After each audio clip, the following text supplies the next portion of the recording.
સૌરાષ્ટ્રનું Paris ગણાતા જામનગરની વિશ્વવિખ્યાત બાંધણી આજે મોંઘવારી અને ઈરાન ઇઝરાયલ યુદ્ધની વૈશ્વિક મંદીના ભરડામાં સપડાય છે।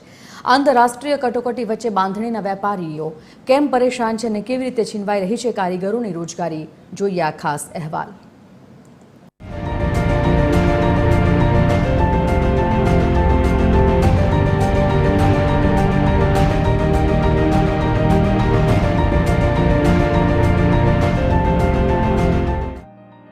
જામનગરની 400 વર્ષ જૂની પ્રખ્યાત બાંધણી ઉદ્યોગ હાલમાં મંદીનો સામનો કરી રહ્યો છે। કોમર્શિયલ એલપીજી સિલિન્ડરના ભાવ વધારો, બહારથી આવતા કાચા કાપડની અછત અને વૈશ્વિક યુદ્ધની અસરોને કારણે આ વૈશ્વિક સ્તરે જાણીતા વેપારમાં ઘટાડો નોંધાયો છે। ત્યાં સુધી 35 વર્ષમાં બાંધણીના ધંધામાં આવી ભયંકર મંદી હજી સુધી મેં નથી જોઈ અને અત્યારે જે મંદી ચાલી રહી છે એનું મુખ્ય કારણ છે ઈરાન અને અમેરિકા વચ્ચે જે યુદ્ધ ચાલી રહ્યું છે। કે યુદ્ધના લીધે પેટ્રોલિયમ પેદાશોમાં જે અસર પડી છે એમાં ખાસ કરીને અમારે કલર કેમિકલ છે, કાપડ છે, એ બધું અત્યારે મોંઘું થતું જાય છે અને વેપારી ભાવ વધારો સ્વીકારવા માટે તૈયાર થતા નથી। તેના કારણે ગ્રાહકીમાં 70 થી 80% જેટલું રેશિયો ડાઉન આવી ગયો છે। મોંઘવારી અને વૈશ્વિક યુદ્ધોની અસરના કારણે જામનગરની સાંસ્કૃતિક ઓળખ સમાન બાંધણી ઉદ્યોગમાં ગ્રાહકોને જ કાચા માલની ભારે અછત સર્જાઈ છે। આ મંદીને લીધે રોજગારી મેળવતા શ્રમિકોમાં નિરાશા છે, છતાં વેપારીઓ આ હસ્તકલાને જીવંત રાખવા અથાગ મહેનત કરી રહ્યા છે। નીકળે છે ને કામ પણ બહુ ઓછું હોય છે। અત્યારના કામ બહુ મંદીમાં હાલે છે, એટલું કામે નથી હાલતું। પેલા બહુ સારું એવું કામ હાલતું હતું, રોજનો એટલો માલ આવતો હતો, માલ જાતો હતો, માલનો વેચાણ થતો હતો। હવે એવું કાંઈ છે નહીં એટલું। જામનગર અને તેની આસપાસના ગામોની મહિલાઓ નવરાશના સમયમાં બાંધણીનું બારીક કામ કરીને આર્થિક રીતે પગભર બને છે। વિદેશમાં પણ હોંશે હોંશે ખરીદાતી આ જગ પ્રસિદ્ધ બાંધણીના કામ માટે મહિલાઓને સાડી કે દુપટ્ટા દીઠ ₹35 થી લઈ હજારો રૂપિયા સુધીની મજૂરી મળે છે। હું બાંધણીનું કામ કરું છું। મેં 15 વર્ષથી આ બાંધણીનું કામ કરું છું।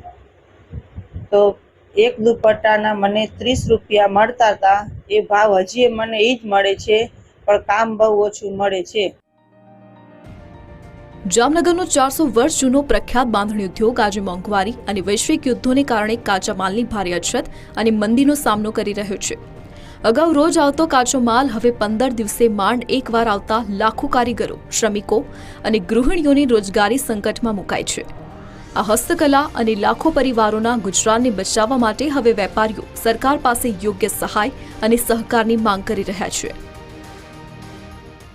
જામનગર સૌરાષ્ટ્રનું પેરિસ તરીકે ઓળખાતું આ નગર કે જે ગ્રાસ ઉદ્યોગ, લઘુ ઉદ્યોગથી ખૂબ જ વિશ્વવિખ્યાત છે અને એમાં જ્યારે બાંધણીની વાત આવે ત્યારે જામનગરની બાંધણી એટલે કે જે માત્ર જામનગર કે ગુજરાત કે દેશ નહીં પરંતુ વિદેશમાં પણ પ્રખ્યાત છે।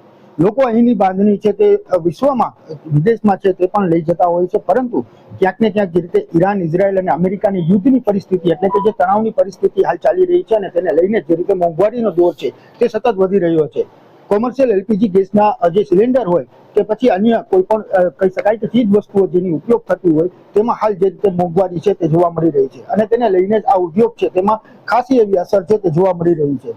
જામનગરનો જે કહી શકાય કે બાંધણી ઉદ્યોગ છે કે જેમાં 2 લાખથી વધુ જે કહી શકાય કે શ્રમિકો છે તે અહીં રોજગારી છે તે મેળવી રહ્યા છે, પરંતુ હાલ જે રીતે મંદીનો માહોલ હોય અને તેને લઈને ક્યાંક ને ક્યાંક વેપારીઓ છે તેમની પણ હાલત છે તે કઠોળી જોવા મળી રહી છે, કારણ કે જે રીતે ગ્રાહકી છે તે પણ ઓછી થઈ છે, માલનો પણ ઘટાડો છે તે ઓછો થયો છે અને તેને લઈને જ હવે જે રીતે અહીં જે રીતે રોજગારી મેળવતા લોકો છે તેમાં પણ ક્યાંક ને ક્યાંક જે રીતે અસંતોષ અને ક્યાંક ને ક્યાંક નારાજગી જોવા મળી રહી છે, કારણ કે તેઓ દ્વારા જે રીતે અહીં જે રોજગારી તેઓને મળતી હતી તે હવે નથી મળી રહી અને તેને લઈને તેઓ અન્ય જગ્યાએ જે રીતે રોજગારી છે તે શોધવા નીકળી પડ્યા છે।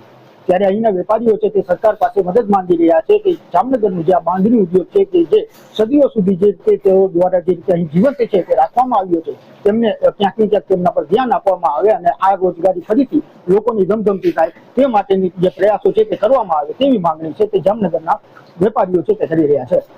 સલમાન ખાન, ટીવી 13, જામનગર।